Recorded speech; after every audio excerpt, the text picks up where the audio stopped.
नमस्कार दोस्तों, आप देख रहे हैं सरकारी जॉब भर्ती और मैं हूं हेमंत साहू। दोस्तों आज के जो टॉपिक है उसमें देखने वाले हैं भृत्य परीक्षा भर्ती का 2022 का जो भाग नंबर है वहाँ 16 है। ठीक है दोस्तों, इसमें हम जो बात करने वाले हैं टोटल छत्तीसगढ़ी व्याकरण का करने वाले हैं। आज का जो टॉपिक है वहाँ छत्तीसगढ़ी व्याकरण से संबंधित है, जो कि महत्वपूर्ण है। ठीक है, इसके सिलेबस के हिसाब से इसका बनता है क्वेश्चन, और जो कि आज इसमें हम लोग देखने वाले हैं 30 महत्वपूर्ण क्वेश्चन आंसर, जो कि काफ़ी इंपॉर्टेंट है। लास्ट में आप लोगों के लिए एक होमवर्क है, तो उसका आंसर जरूर देना।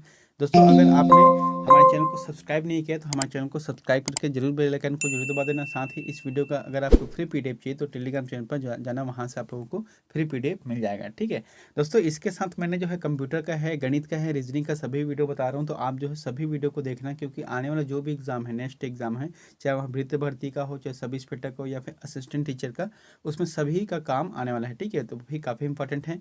तो फिर चलते आज का वीडियो है उसको देख लेते हैं। जो पिछला वीडियो में आप लोगों के लिए होमवर्क दिया था उसको हम पहले देख लेते हैं। ठीक है, यहाँ पर क्या बोला था मैंने, निम्नांकित में तद्भव शब्द है, तो निम्नांकित में से तद्भव शब्द कौन सा है। यहाँ पर ऑप्शन दिया था कुठार है, कपाट है, ऊन है और छिद्र है। इसका जो आंसर आ जाएगा ऊन आ जाएगा। ठीक है, ऊन जो शब्द है वहाँ तद्भव शब्द है। आज का पहला क्वेश्चन देखते हैं, इनमें से कौन सा शब्द बहुवचन है। देखो ये छत्तीसगढ़ी क्वेश्चन है, इसलिए हिंदी के साथ साथ जो है मैं अपनी छत्तीसगढ़ी भाषा में भी बात करूंगा, क्योंकि भाई छत्तीसगढ़ी बोलने में कोई शर्म नहीं है। जैसे प्रश्न आएगा समय समय के हिसाब से मैं अपने हिसाब से छत्तीसगढ़ी में ही बोलूँगा। ठीक है, ताकि आप लोगों को अच्छे से समझ आ सके। देखो यहाँ पर क्या बोला गया है कि इनमें से कौन सा शब्द बहुवचन है, तो बहुवचन शब्द को छांटना है। यहाँ पर क्या दिया गया है, बछरू, पान, जात और कुकुर मनहर, है ना। तो इसका जो आंसर क्या आ जाएगा, कुकुर मनहर। देखो यहाँ पर क्या हो रहा है कि जो शब्द बोला गया है कुकुर मनहर, है ना। जैसे कि एक अगर कुकुर रतीस है ना, तो में एक वचन रतीस, लेकिन यहाँ पर एक का होते बहुवचन है। तो जब बहुवचन के जब प्रयोग होते तब फिर कुकुर मनहर एक सही आंसर रही, जो कि चौथा सही रही। ठीक है, उसके बाद देखते हैं दूसरा प्रश्न है कि निम्नलिखित में से कौन कौन से पौधे यानी कि वृक्ष दूध वाले हैं, यानी कि कौन से ऐसे पौधे हैं जिसको तोड़ने पर या छीलने पर जो है दूध निकलते हैं वहाँ से। ऑप्शन है बर, डूमर, खेकसी, भेंगराज और सतौना। तो इसका जो आंसर क्या रहेगा, इसका जो आंसर रहेगा यहाँ पर देखो बर भी रहता है, जो बरगद का पेड़ रहता है। ठीक है, उसको तोड़ के देखोगे तो उसमें दूध निकलता है उसके पत्ते में। उसके बाद है डूमर का पेड़, जो कि खेत खार में रहता है। ठीक है, और एक और आता है सतौना, है ना। सतौना जो पेड़ है इससे भी दूध निकलता है, यानी कि 1, 2 और 5, इसका जो आंसर आ जाएगा वहाँ चौथा आ जाएगा, यही सही रहेगा। उसके बाद है तीसरा प्रश्न है, टहलू में कौन सा प्रत्यय है। टहलू, टहलू मतलब इसमें जो उपसर्ग और प्रत्यय, उपसर्ग हमेशा आगे लगते हैं और प्रत्यय हमेशा पीछे लगते हैं। तो टहलू, टहलू मतलब ऊ आ रहा है लास्ट में, है ना। तो इसका जो आंसर आ जाएगा वहाँ ऊ प्रत्यय रहेगा यहाँ पर। चौथा प्रश्न है, छत्तीसगढ़ी दान लीला किस पर केंद्रित है। तो छत्तीसगढ़ी जो दान लीला है वह किस पर केंद्रित है, कर्ण पर आधारित है कि राम पर आधारित है कि कृष्ण पर आधारित है कि शिव पर आधारित है। इसका जो आंसर आ जाएगा कृष्ण पर आधारित है छत्तीसगढ़ी दान लीला। दोस्तों इसकी जो रचना है वह किसने किया है, पंडित सुंदरलाल शर्मा ने किया है ना। पंडित सुंदरलाल शर्मा ने किया है छत्तीसगढ़ी दान लीला का। उसके बाद है पांचवा प्रश्न है, दांत दिखाने वाला के लिए छत्तीसगढ़ी शब्द है ना। जैसे कि कोई बार बार दांत दिखा रहा है तो उसके लिए कौन सा शब्द है। ऑप्शन है दतला है, दांत निपोरवा है, तीसरा है खेबड़ा है और चौथा है टिपका है। तो इसका जो आंसर आ जाएगा वहाँ दांत निपोना है। दोस्तों इसको अच्छे से याद करना, ठीक है, क्योंकि छत्तीसगढ़ी वाला जो क्वेश्चन है वो प्रत्येक एग्जाम में आता है, खास करके जो पीएससी वाला पार्ट रहता है उसमें हमेशा पूछा जाता है। ठीक है, पीएससी मेंस में तो इसका अलग से एक टॉपिक ही है, तो फिर अच्छे से देखना, इसके बारे में हमेशा पूछे जाते हैं, कभी न कभी कोई ना कोई क्वेश्चन आता है। छठा प्रश्न है, कपिला शब्द का अर्थ है। जो कपिला शब्द प्रयोग करता है, जैसे कि गांव देहात में सबसे ज्यादा करते हैं ना कपिला शब्द, तो कपिला शब्द किस पर प्रयोग करते हैं, क्या है ये कपिला शब्द।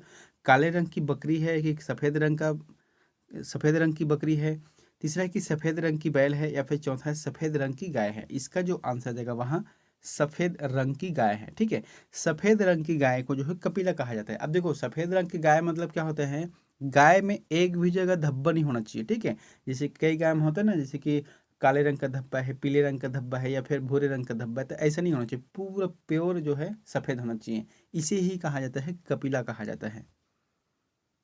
सातवां प्रश्न है, उब के लिए छत्तीसगढ़ी पर्याय है। उब मतलब जैसे कि कोई बोलते हैं कि मैं उब गया हूँ, है ना। जैसे मैं उब गया हूँ, तो मैं उब गया हूँ मतलब मैं अस्कटा गया हूँ, है ना। तो यही जो कर आंसर रही कि मैं अस्कटा गया हूँ, यानी कि उब के पर्यायवाची शब्द है अस्कट। 8वां प्रश्न है रिक्त स्थान भरिए। ठीक है, यहाँ पर जो रिक्त स्थान है उसको भरना है। क्या बोल रहा है कि पैया मैं लागत हूँ चंदा सूरज के रेसुआ के खाली स्थान जन्म झन दे। दोस्तों ये जो अधिकतर शब्द है हम इसको पहले कभी भी सुन चुके हैं या फिर किसी कविता में या किसी नाटक में। ठीक है, इसमें क्या बोल रहा है कि पैया मैं लागत हूँ चंदा सूरज के रेसुआ के खाली स्थान जन्म झन देवे, यानी कि मुझे ये जन्म मत देना, है ना। तो कौन सा है, चिरई है, मेचका है, फुरफुंदी है या फिर तिरिया है। तो इसका जो आंसर आ जाएगा तिरिया है। अब देखो तिरिया से जो शब्द है वहाँ छत्तीसगढ़ी में जो ठेठ भाषा है उसमें स्त्रियों को कहा गया है, जैसे कि लड़की है। ठीक है, इसलिए कहा गया है कि पैया में लागत हो कि मुझे जो है तिरिया जन्म यानी कि लड़की का जन्म मत देना, ऐसा शब्द है बोलने का। 9वां प्रश्न है छत्तीसगढ़ी शब्दकोश शब्द सागर के संस्थापक कौन है। तो छत्तीसगढ़ी शब्दकोश बहुत से लोगों ने अपने अपने हिसाब से बनाए हैं, तो इसमें से एक शब्द सागर है। तो शब्द सागर के संस्थापक कौन है, इसका जो आंसर आ जाएगा यहाँ पर पुनीत गुरुवंश। पुनीत गुरुवंश इसके आंसर आ जाएगा। 10वां प्रश्न है घोंघिया पठारी किसे कहते हैं। जैसे घोंघिया पठारी है तो इसे किसे कहा जाता है। ऑप्शन है पहाड़ में रहने वाला पक्षी है, या फिर घोंघा है, या फिर गूंगा आदिवासी हैं, या फिर श्राद्ध कर्म संपन्न कराने वाले ब्राह्मण हैं। तो इसका जो आंसर आ जाएगा वहाँ गूंगा आदिवासी। गूंगा आदिवासी को कहा जाता है घोंघिया पठारी। 11वां प्रश्न है बड़हर का अर्थ क्या है। बड़हर मतलब क्या होते हैं, देखो यहाँ पर समझना बड़हर का अर्थ क्या है। यहाँ पर है बदरा है, बड़ेर है, बड़ोड़ा है या फिर बठेना है। तो इसका जो सही आंसर आ जाएगा दोस्तों यहाँ पर बड़ोरा है। ठीक है, बड़ोड़ा। बड़ोड़ा मतलब क्या होता है, वहाँ हवा जो कि तेज गति से आता है अपनी जगह पर घूमते घूमते, जिसे छत्तीसगढ़ी में बड़ोड़ा कहते हैं। ठीक है ना। जो अपनी साथ धूल मिट्टी के साथ साथ कुछ भी और चीज़ को उठाकर ले जाते हैं, गिरा देते हैं बाहर में, तो उसी कहा जाता है बड़ोड़ा। 12वां प्रश्न है लारिया बोली किस जिले में बोली जाती है। बहुत अच्छा प्रश्न है। जो लारिया बोली है ना, तो लारिया बोली जो है कौन से जिले में बोली जाती है। ऑप्शन है सरगुजा में है, महासमुंद में है, राजनांदगांव में है या कांकेर में है। तो इसका जो सही आंसर आ जाएगा वहाँ महासमुंद, है ना, महासमुंद बोली जाती है। अब देखो महासमुंद में किधर है, ये जो महासमुंद से आगे जब जाओगे तो पिथौरा है, सरायपाली है, बसना है, ये जो जो उड़ीसा क्षेत्र के अंतर्गत आता है ना, उड़ीसा राज्य को लगभग संपर्क ही करता है, तो उधर जो है लारिया बोली बोली जाती है। 13वां प्रश्न है छत्तीसगढ़ी अव्यय चुनिए। तो अव्यय चुनना है छत्तीसगढ़ी अव्यय। क्या है, पहला सूरज है, संझा है, खोली है या फिर चंद है। तो देखो अव्यय मतलब होता है विशेषण, है ना, किसी भी चीज़ का विशेषता बता रहे हैं। या फिर अविकारी वहाँ शब्द जिसके रूप में वचन लिंग आदि के कारण कोई विकार नहीं होता। ठीक है, तो इसे कहा जाता है अव्यय। तो यहाँ पर ऑप्शन क्या है, संझा। संझा जो है अव्यय है। दोस्तों इसे जो है एसीएफ के जो एग्ज़ाम हुआ था सीजीपीएससी के माध्यम से 2017 में, उसमें पूछा गया था। 14वां प्रश्न है सरकार शब्द में कौन सा उपसर्ग है। तो उपसर्ग हमेशा पहले लगता है, तो सरकार शब्द में पहला क्या आ जाएगा, सर आ जाएगा, सरकार पहला। इसका जो आंसर आ जाएगा सेकंड आ जाएगा। 15वां प्रश्न है जनौला में कौन सा प्रत्यय है। तो जनौला तो फिर उला, है ना।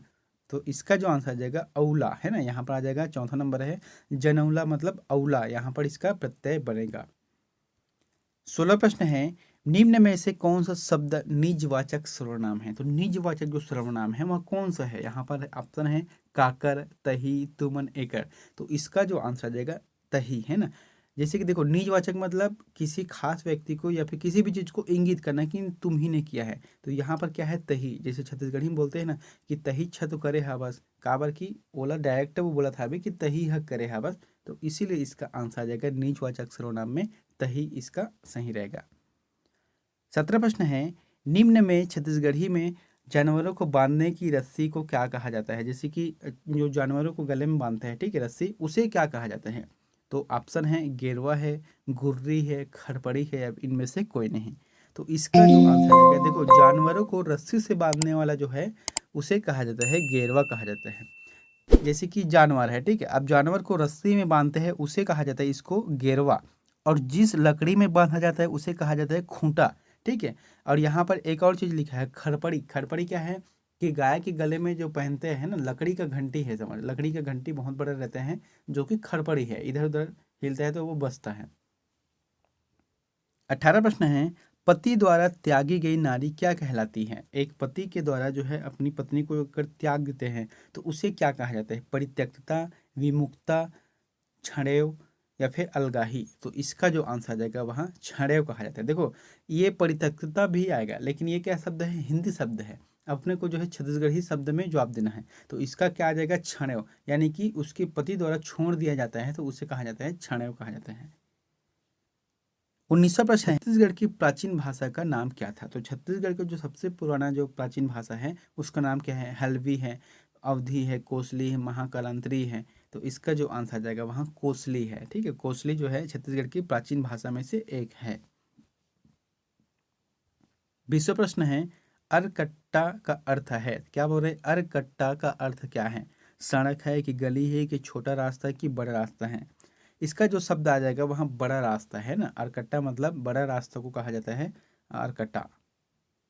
21वां प्रश्न है, निम्नलिखित शब्दों में से समूहवाचक संज्ञा को पहचानिए। यानी कि जो समूह है उसमें उस संज्ञा को पहचानना है। जैसे वर्दी है, डोली है, प्याज है, चौर है। तो इसका जो आंसर आ जाएगा वहाँ वर्दी रहेगा। ठीक है, जैसे डोली है तो डोली एक ही रहता है जिसमें दुल्हन बैठती है, और जो प्याज है यानी कि प्याज जो कि छत्तीसगढ़ी में गोंदली है ना, लेकिन यहाँ पर वर्दी है तो वर्दी में बहुत से जानवर रहते हैं, उसी को वर्दी कहा जाता है। 22वां प्रश्न है, हल छत्तीसगढ़ी पर्याय है, तो हल को छत्तीसगढ़ी में क्या कहा जाता है? इसका जो आंसर क्या रहेगा? इसका जो आंसर आ जाएगा वहाँ ऑप्शन दिया गया है, नांगल है कि नांगर है कि नकल है या फिर लांगल है। इसका जो आंसर आ जाएगा नांगर कहा जाता है ना, नांगर, इसको कहा जाता है नांगर, जो इस तरीके से दिखता है। इसमें जो है खेतों की जुताई करते हैं। 23वां प्रश्न है, रंधनी खोली किसे कहते हैं? तो देखो, रंधनी खोली किसे कहा जाता है? इसका आंसर आ जाएगा रंगने का कमरा है कि रसोई के लिए कमरा है या होली खेलने की जगह या फिर चित्र बनाने का कमरा है।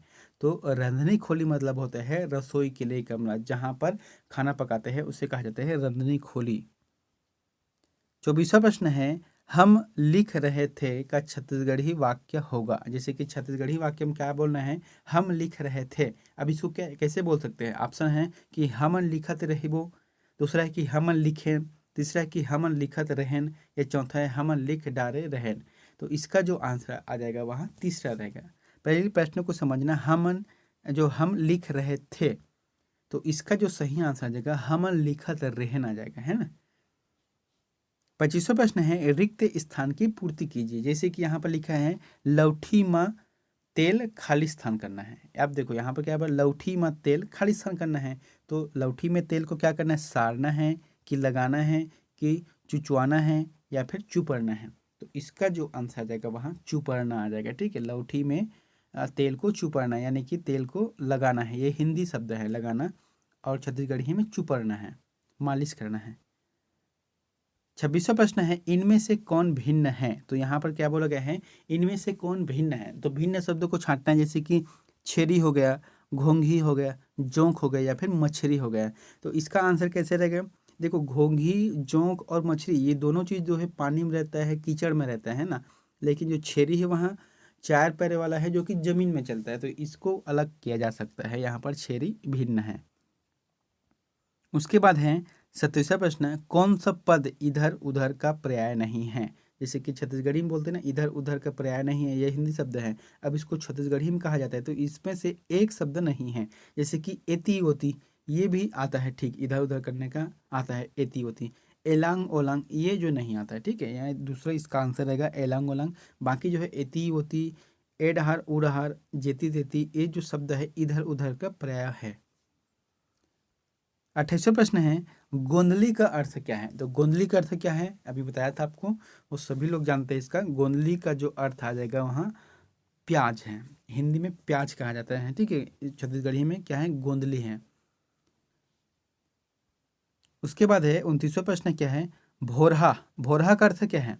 छत्तीसगढ़ी में जैसे बोरहा बोलते हैं ना, तो भोरहा का अर्थ क्या है? भोर, भौरा या भौरी या फिर भम। तो इसका जो आंसर आ जाएगा वहाँ भम है। अब यहाँ पर शब्द को समझना, अगर हिंदी में बोलते तो फिर यहाँ पर आ जाता है भ्रम आ जाता है ना, लेकिन यहाँ पर छत्तीसगढ़ी में बोलना है इसलिए भम। छत्तीसगढ़ी लोग इधर भ्रम नहीं बोलते, भम बोलते हैं, ठीक है। तो इसी का आंसर है भोरहा, मतलब है भम होना। तीसरा प्रश्न है दोस्तों, यहाँ क्वेश्चन आप लोगों के लिए होमवर्क है, तो इसका जो आंसर है आप लोगों को बताना। दोस्तों अगर आप चैनल पर नए हैं तो चैनल को सब्सक्राइब कर देना और बेल आइकन को जोड़ दो बता देना, ठीक है। इसके बाद जो है कंटिन्यू जो है अभी संडे तक से मैं भृत्य भर्ती का बताऊंगा, और जो उसके बाद जो कंटिन्यू सब इंस्पेक्टर का है, असिस्टेंट टीचर का है, उसको हम चालू करने वाले हैं, क्योंकि सब इंस्पेक्टर के भी नोटिफिकेशन आ गए हैं, बहुत से लोगों ने उसमें फॉर्म डाला है, तो फिर उसको भी हम लोग जरूर देखेंगे, ठीक है। यहाँ पर जो प्रश्न है आप लोगों के लिए होमवर्क है उसको देखते हैं कि छत्तीसगढ़ में भाषा दिवस कब मनाए जाते हैं। तो छत्तीसगढ़ में जो भाषा दिवस है, यानी कि छत्तीसगढ़ी भाषा दिवस है, कब मनाया जाता है। 28 जनवरी, 28 नवंबर, 28 दिसंबर, 28 जुलाई।